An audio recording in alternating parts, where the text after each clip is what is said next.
तो आज का हमारा टॉपिक है बीजेपी। बीजेपी के जो भक्त है, अंधभक्त है, यानी उनको आज बहुत अच्छे से लताड़ा है इस पत्रकार बहन ने और इन भाइयों ने। बीजेपी की धोती खोल दी है भाई। रमेश भिदोड़ी के बयान पर ब्राह्मण ने ऐसा क्या बोला जो वायरल हो रहा है। तो आइए देखते हैं। इन भाइयों ने ये बहुत अच्छे से ले लिया है, आप भी देखना। जिस तेजी से नरेंद्र मोदी ने करा, अगर करा होता तो आपकी यदि दशा होती। बिल्कुल बताता हूँ कितनी तेजी से काम करा। आप सुनिए, नरेंद्र मोदी जी ने कितनी तेजी से काम करा। 67 सालों के इतिहास में भारत का विदेशी कर्ज मात्र 55 लाख करोड़ रुपए। मोदी जी आते हैं, सत्ता संभालते हैं, 10 सालों में 165 लाख करोड़ और बढ़ा के आज 225 लाख करोड़ रुपए पहुंचा दिया। मोदी जी ने कितना बढ़िया काम करा। 67 सालों में 55 लाख करोड़ और 10 सालों में 165 लाख करोड़। कितना तेजी से काम करा। अब सुनिए सुनिए सुनिए, आप सुनिए सुनिए मेरी बात। इनको देखा, कम से देखा है, मगर आपको रोज देखता हूँ। ये बताओ, आप दिहाड़ी लेके खड़े होते हो क्या? पैसे लेके खड़े होते हो? खरीदे हुए हो? मुझे लगता है ये ना खरीदे हुए हैं, ये बिके हुए आदमी है, खरीदा हुआ पैसे ले रखे हैं। क्योंकि मैं इनको सबसे ज्यादा न्यूज पे देखता हूँ और हर रोज देखता हूँ। मुझे आपने नहीं देखा होगा इनको, मैंने तो कम देखा। शर्मा जी को आज नाम भी इनके मुझ सुना है, मगर इनको मैं रोज देखता हूँ खड़े हुए बिका हुआ आदमी। तो अपनी बात रखने आते हैं भाजपा के नहीं, मगर वो पर ऐसे रोज एक ही बात। अरे कोई अच्छा भी बोल दो कि केजरीवाल ने भी अच्छा काम कर रखा है, कांग्रेस ने भी करा, थोड़ा वो भी बोल दो। 10 पब्लिक यहाँ खड़ी है, जो खड़ी है वो कह रही है कि भाई ये चीज अच्छी है, और ये उसको बुरा कह जा रहा है अकेले आदमी। तो भाई ये खरीदे हुए आदमी है नहीं, ये बताइए, गलत बात है इनकी। मुझे पूरी धोती ये देखिए, मेरी बात सुनो। इनको ये हकीकत बता रहा हूँ, आप बता दो मुझे कौन तुम्हें 600 रुपए दे रहा है? पर गर्व महसूस करता है। सवाल पूछा जा रहा है कि दिल्ली की जनता एक अच्छा सीएम देखेगी या गाली गलौच वाले लोगों को देखेगी? गाली गलौच वाले लोगों को पसंद करेगी या अच्छे सीएम को? गाली देने, गाली सिखाने का काम सबसे पहले करा तो कांग्रेस पार्टी ने करा। और जो कांग्रेस अगर जर्सी गाय, तो उसके कांग्रेस की विधवा, 50 करोड़ की गर्लफ्रेंड, किसके शब्द थे? मोदी जी के शब्द थे ना। जब मोदी जी ऐसी बातें बोलेंगे तो उनके सबॉर्डिनेट तो बोलेंगे। सबको पता है ना, जर्सी गाय, 50 करोड़ की गर्लफ्रेंड, कांग्रेस की विधवा। बोला था या नहीं बोला था? मानते हैं आप इस बात को? मानते हैं ना? बोला था ना उन्होंने। और कैसी बातें करी थी उन्होंने। सहारनपुर की लड़की, क्या ना बुरा? सहारनपुर की लड़की बड़ी मशहूर है। नहीं ना बुरा लगा, बिल्कुल इनको बुरा लग गया ना। क्यों? प्रियंका पर सवाल चली गई ना। जब हेमा मालिनी के कहे थे इन्हीं के सहयोगी लालू प्रसाद यादव, जो बिहार की सारी सड़कें ऐसे बना दूंगा जैसे हेमा मालिनी के गाल हो। आज अगर प्रियंका पर कह दिया रमेश भिदोड़ी जी ने तो इनको बुरा लग गया। कांग्रेस तो जी भर के नरेंद्र मोदी वर्तमान प्रधानमंत्री को, अरे आप तो छोड़ो, आप तो देश को तो गाली दिए। आप विदेश में भी जाके देश में को गाली देने वाले, आप देश के बारे में नरेंद्र मोदी 2015 साउथ कोरिया का भाषण याद कर लीजिए। शर्म आती है कि मैं ऐसे देश में पैदा हुआ। अब आपने जो बात करी कि उन्होंने लालू जी ने बोला था, तब लालू जी कांग्रेस के सहयोगी नहीं थे।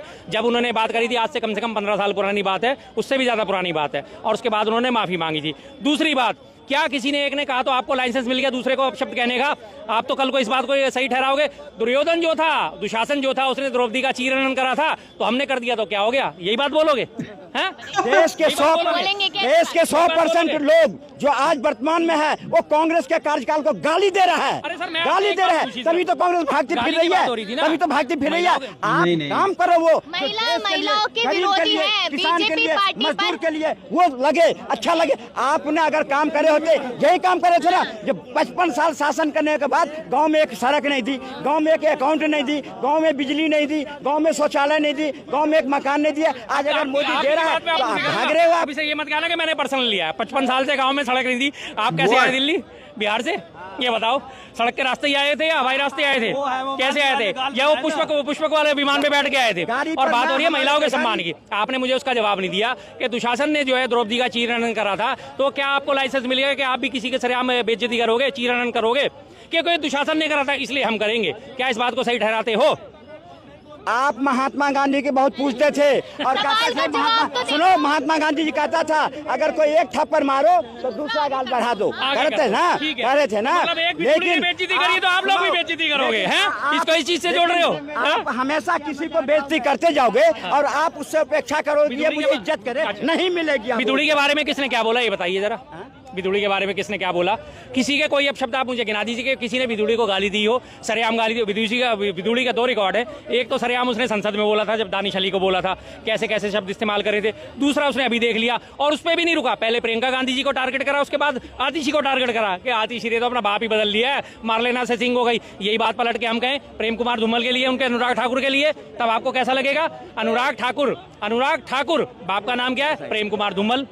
बताइए, धूमल और ठाकुर, उसका क्या मतलब माना जाए? तो उसके लिए रमेश बिधरी जी ने बाकायदे माफी मांगी। नहीं, सुनो खेद प्रकट किया है प्रियंका गांधी पर, आतिशी पर कुछ नहीं। अरे सुनो तो, माफी मांगा, खेद प्रकट करा, लेकिन जब सुप्रिया सिन्हा ने कहा कि मंडी का क्या रेट है कंगना रोड पर, तो किसने माफी मांगी? एक बार करीब हटना, उसने करीब मांगी आपने? बिल्कुल बिल्कुल, हमने भी माफी मांगी थी और बाकायदा उन्होंने ट्वीट अपना बाद में डिलीट भी करा था और उनका खेद का ट्वीट आज तक मौजूद है कि ठीक है, मेरे किसी ने सोशल मीडिया के हैंडलर ने इस तरह से कर दिया है और मैं इस पे माफी मांगती हूँ। बिल्कुल माफी मांगी उन्होंने, और माफी सबको ही मांगनी चाहिए, ना वो सुप्रिया श्रीनेत हो, चाहे वो बिदुड़ी हो, चाहे, लेकिन किसी को भी महिलाओं की अस्मत से खेलने का अधिकार नहीं है, किसी को महिलाओं के ऊपर अभद्र टिप्पणी करने का अधिकार नहीं है, और उसे अगर आप सही ठहराते हो तो आपसे घटिया इंसान कोई नहीं है। आप कहे मुख्यमंत्री के बारे में जो इसके पर में बोला बिधुरी जी ने, मैं मानता हूँ गलत बोला, खेद भी प्रकट करा, लेकिन ये मुख्यमंत्री आज मुख्यमंत्री के पद पर में है तो इसे बुरा लग गया, लेकिन स्वाति मालीवाल जो राज्यसभा की सांसद है उसके शीश महल में विभव कुमार से पिटवा दिया,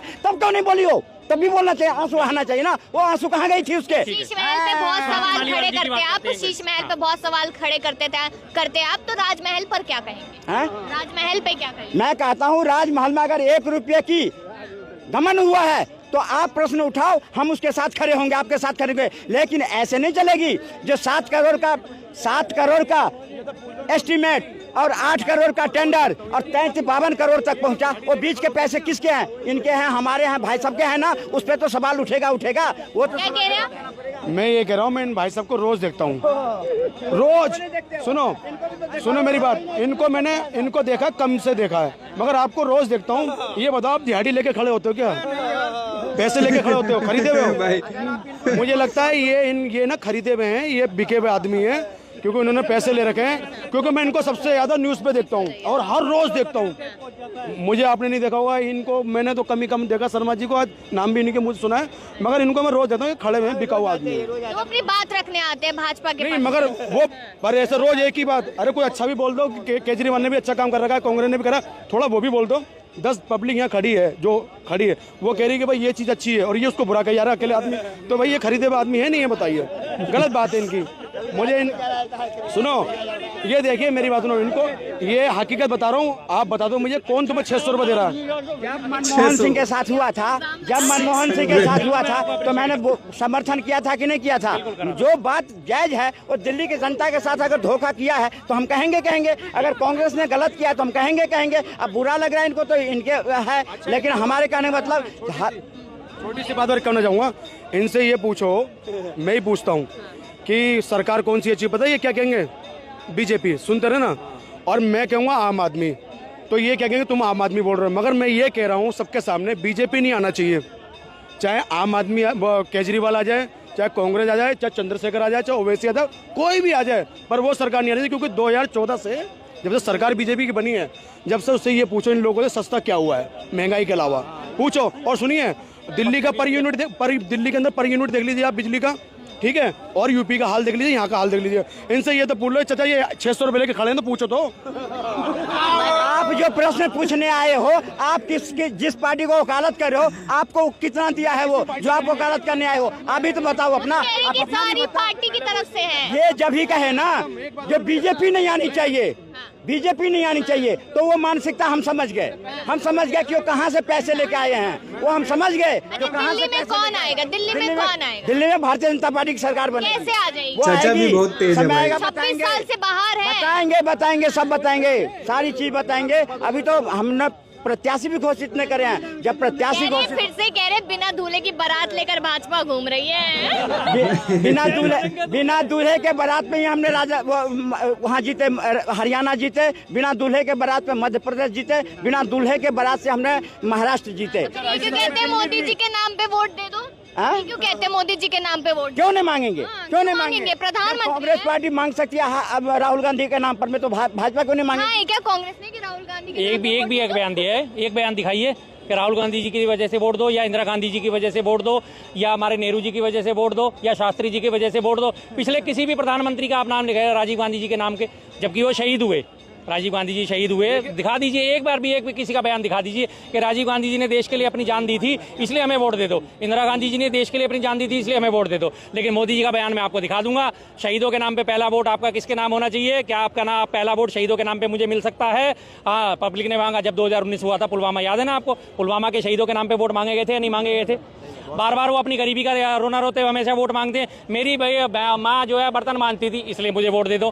क्यों भैया, क्यों दे दे वोट? आपकी माँ बर्तन मानती थी, ऐसी सैकड़ों हजारों लाखों माएँ हैं जो बर्तन मानती हैं, सबके आगे पुत्र खड़े हो जाएंगे मुझे वोट दे दो।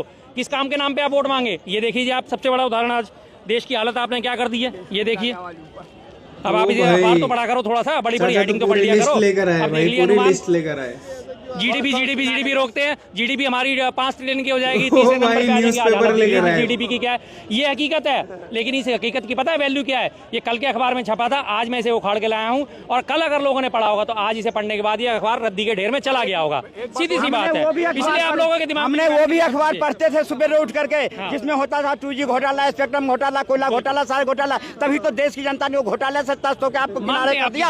अगर देश की जनता ये अगर कम होगी तो मोदी जी को भी उतार देंगे। मोदी जी पर राज्य प्रति राज्य कैसे मोदी जी जीत के काम करते हैं, तभी तो जीत के आते हैं। आपकी तरह जुमला नहीं बजाए। आपके जितने प्राइम मिनिस्टर हुए, अगर देश में अगर करा सबने काम, सब प्राइम मिनिस्टर ने करा, लेकिन जिस रेशियो से, जिस तेजी से नरेंद्र मोदी ने करा, अगर करा होता तो आपकी यदि दशा होती। बिल्कुल बताता हूँ कितनी तेजी से काम करा। आप सुनिए, नरेंद्र मोदी जी ने कितनी तेजी से काम करा। 67 सालों के इतिहास में भारत का विदेशी कर्ज मात्र 55 लाख करोड़ रुपए।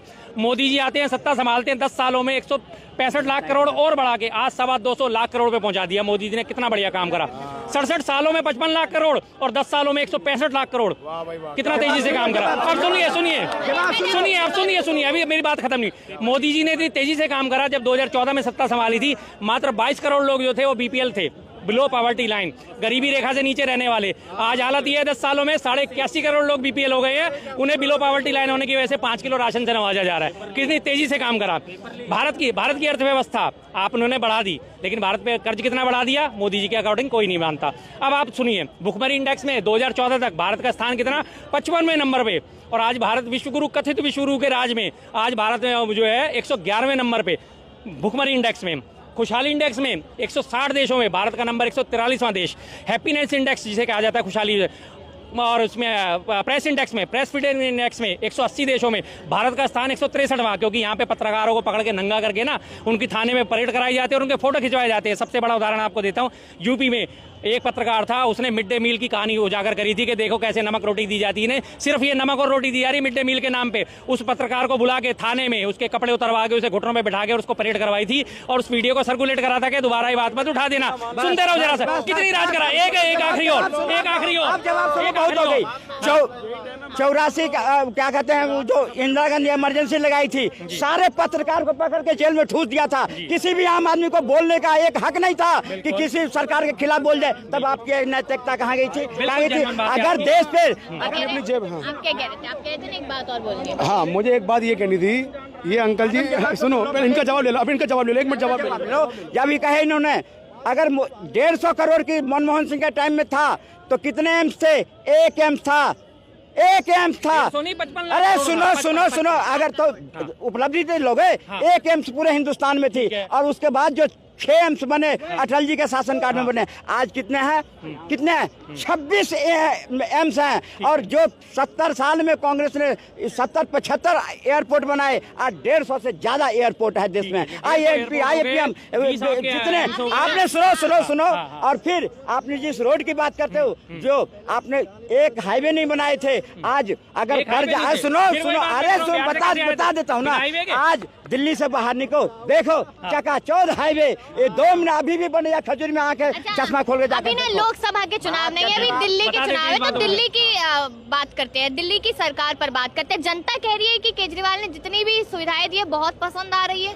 अच्छी बात है, अगर जनता को दिया है, जनता को पसंद आएगा तो जनता देगा।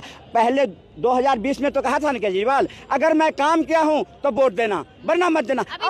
अब की बार कहाँ कर रहा है? ना, बिल्कुल नहीं। वो भाग रहा है इधर, भाग रहा है उधर, अकरिया कांग्रेस को गाली दे रहा है, कांग्रेस को, भाजपा को नहीं गाली दे रहा है। एक आखिरी सवाल कर लेते हैं आपसे, ऐसी क्या खास बात है भाजपा में कि अब 26 साल बाद दिल्ली में वापसी कर सकती है? 26 साल बाद दिल्ली में शासन के नाम पे काम के नाम पे, अपनी संप्रभुता के नाम पे जो नीति, जो योजना, जो विजन, जो काम देखा है राज्यों में, जहां भाजपा एक बार जाती है वहां भाजपा 3-3 बार चुनती है, और जहां केजरीवाल या कांग्रेस एक बार जाती है वहां पत्ता साफ हो जाता है दूसरे बार। इस बार पर अगर डबल इंजन की सरकार होगी दिल्ली में तो दिल्ली का चहुमुखी विकास होगा, और जो जमुना के नाम पर 85,000 करोड़ खा गया आज उसका भी हिसाब केजरीवाल को देना पड़ेगा। ये समय आ रहा है। बिल्कुल। क्यों, क्या वजह है कि भाजपा को जनता पसंद नहीं करेगी? क्योंकि वजह तो बता दें कि क्यों पसंद। झूठे लोग, झूठी बातें तो कोई क्यों पसंद करेगा? सीधी सी बात है, इतनी सारी बातें इन्होंने कर दी। यमुना की बात इन्होंने उठा दी। भाई गंगा के लिए भी 20,000 करोड़ का बजट आवंटित हुआ था, क्या हुआ? गंगा साफ हो गई? 2020 तक होनी थी, मुंह में भारती थी उस टाइम जल संसाधन मंत्री। उनसे पूछा गया 2020 के आखिर में, जब उनसे पहले उन्होंने कहा कि क्या हुआ, गंगा साफ नहीं हुई, तब वो इस्तीफा दे चुकी थी। उनसे पूछा गया था, उन्होंने कहा था कि अगर 2020 के एंड तक गंगा साफ नहीं हुई तो मैं जल समाधि ले लूंगी। अब उससे पहले जब वो गंगा तो साफ हुई नहीं, जल समाधि लेने का टाइम आ गया, उससे पहले उन्होंने इस्तीफा दे दिया। पत्रकार सारे आप जैसे पहुंचे वहाँ पे, क्या हुआ साहब, आपने तो बोला था 2020 तक गंगा साफ हो जाएगी और आप जल समाधि ले लेंगे अगर गंगा साफ नहीं हुई तो। अब मैं मंत्री थोड़ी हूँ, आप मुझसे थोड़ी पूछोगे, अब मैं क्यों जवाब दूँ? वही हाल इनका, निर्मला जी का, मैं तो प्याज खाती नहीं तो मेरे से क्यों पूछ रहे हो? सीधी सी बात है। और आम आदमी एक पॉपकॉर्न भी खा लेता है तो उसके ऊपर उन्होंने 5% GST लगा दिया। कह रही है कि जनता अब यहाँ पर शीला दीक्षित वाला समय चाहती है। बिल्कुल जी, आना चाहिए वापसी। मैं बार बार इस बात को कहता हूँ, शीला दीक्षित के टाइम में जितना काम हुआ उस काम की कभी भी आप कोई फोटो निकाल के देखेंगे शीला दीक्षित उद्घाटन करते ही नजर आएंगी? नहीं है। उन्होंने इतने काम तमाम लोगों के लिए कर दिए, आराम से करते चले गए। कभी उन्होंने ढोल नहीं पीटा, कभी उन्होंने मंजीरे नहीं बजाए कि हमने ये काम कर दिया, हमने ये फ्लाईओवर बना दिया, हमने ये काम कर दिया, हमने सड़कें सही कर दी, हमने बिजली की व्यवस्था सही कर दी। आज जो दिल्ली को 24 घंटे बिजली मिलती है ये सारे शीला दीक्षित जी का है। प्राइवेट डिस्ट्रीब्यूशन जब उन्होंने हाथों में दिया था, रिलायंस के और टाटा के हाथ में जब उन्होंने दिया था, उसके बाद से लोगों ने बड़ा विरोध करा था उनका, लेकिन उन्होंने फिर भी वो कड़े कदम उठाते हुए कि नहीं, बिजली 24 घंटे तभी आएगी जब इसका डिस्ट्रीब्यूशन प्राइवेट हाथों में होगा। लेकिन उसके ऊपर सरकार का स्वामित्व अभी भी है। सरकार, कंपनी अपना मनमर्जी नहीं कर सकती, तभी आज आपको 24 घंटे बिजली मिलती है। 24 घंटे बिजली की देन जो है शीला दीक्षित जी की देन है। चलिए, आपने सुना यहाँ पर तमाम लोगों ने अपनी राय दी है, क्योंकि दिल्ली चुनाव का जो पारा है ना वो लगातार बढ़ता हुआ नजर आ रहा है। और दिल्ली की ठंड के बारे में तो क्या ही बातचीत की जाए, लेकिन देखा जाए तो जनता क्या चाहती है वो लगातार हम आपको बता रहे हैं। अपनी राय इस मुद्दे पर जरूर दीजिएगा कि आपको क्या लगता है आपके बाद दिल्ली में किसका राज होने वाला है। देखते रहिए द जनता लाइव। तो हमारी वीडियो पसंद आई हो तो चैनल को सब्सक्राइब करें, लाइक करें और कमेंट करें और शेयर करना ना भूलें। Thank you.